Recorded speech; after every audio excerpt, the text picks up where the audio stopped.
Another video by Sci FM.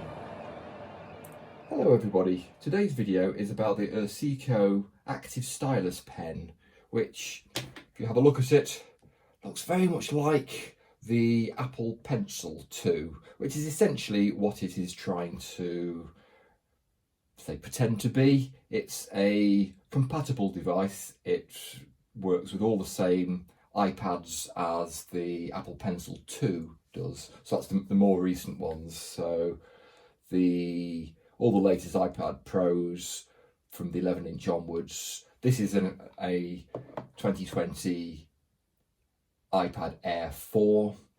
It works fine with that. But essentially, have a look at the information with your iPad and see which Apple Pencil is the correct one for that. And that will tell you whether the Ursico one is appropriate for you. I think they probably do a Apple Pencil 1 equivalent as well. So the obvious question is, why get this as opposed to the Apple Pencil 2? Now, first and foremost, price. The Apple Pencil 2 on Amazon at the moment, it's March 2021, it's about £120 in the UK. The Ursico is about £40. I paid a little bit less than that. I think it was on offer, and I think it was about £30 when I got it. But basically, there's a big price difference. Essentially, I couldn't justify spending £120 on a stylus that is useful to me, but not essential. I understand the Apple Pencil 2 is great for drawing artists because there's different levels of pressure that you can apply, which the iPad understands. The Ursico is nowhere near as clever as that. It literally is just a stylus in the shape of an Apple Pencil. However, it does have a number of big advantages for me in that it's very nice and pointy at the end, unlike my fingers, which are like tree trunks. So when I'm working with MIDI data in piano rolls, which we'll have a look at very shortly, there's a lot more accuracy with something this much smaller, and it works nicely on the screen. Similar to the Apple Pencil, it's magnetic, so it sticks on the top, and I'll use that hand there. You know, it is reasonably well attached. I mean, it'll get knocked off if you push it from the side. The only other difference between this and the Apple Pencil is the Apple Pencil will charge from the iPad, whereas it's back to a standard USB plug, which then plugs into the top end of the pencil, and it takes a couple of hours to charge, but seems to last a reasonable amount of time. So let's get into using it anyway. To turn it on, you just press the button, and you probably can't see on the actual screen, but the little light is lit up white. I think when it's charging, the little light is red, and that's the only indicator you've got on the pen, or the stylus, sorry. It automatically pairs with the iPad. There's no messing around with Bluetooth or anything else. It just works and it's capacitive.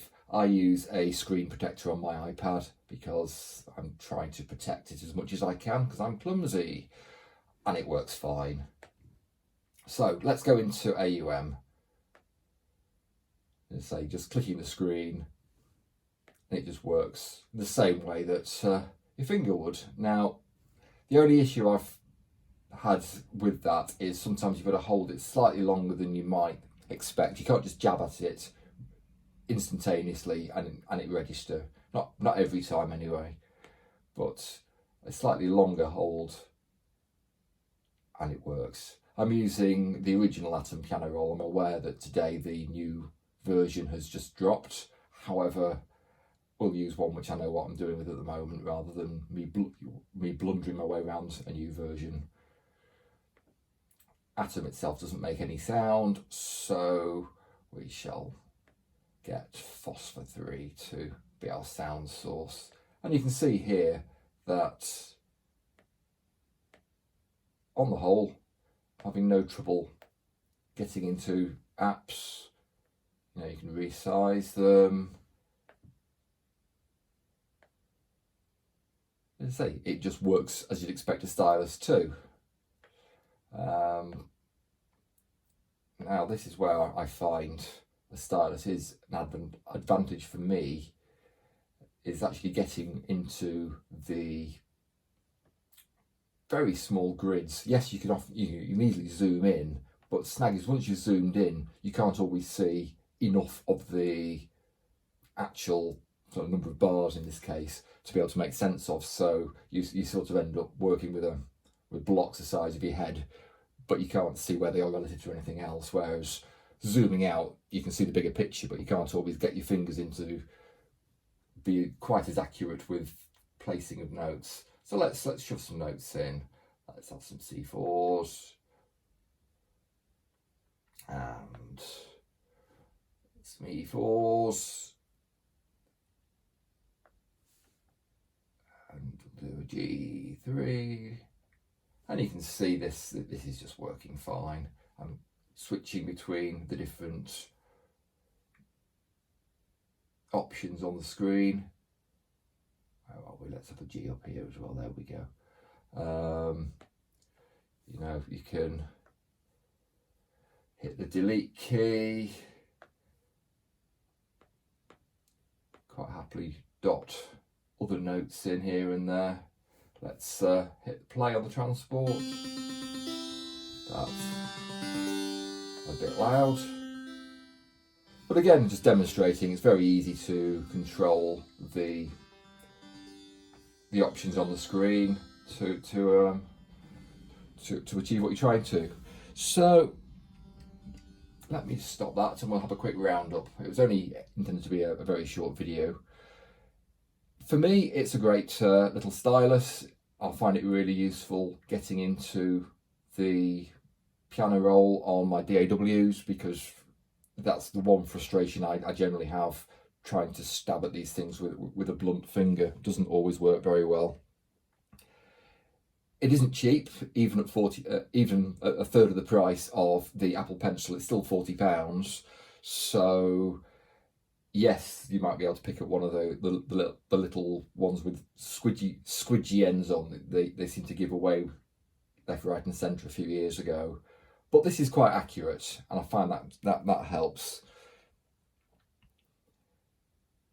You obviously have to remember to charge it if you're going to be away from the mains power any time.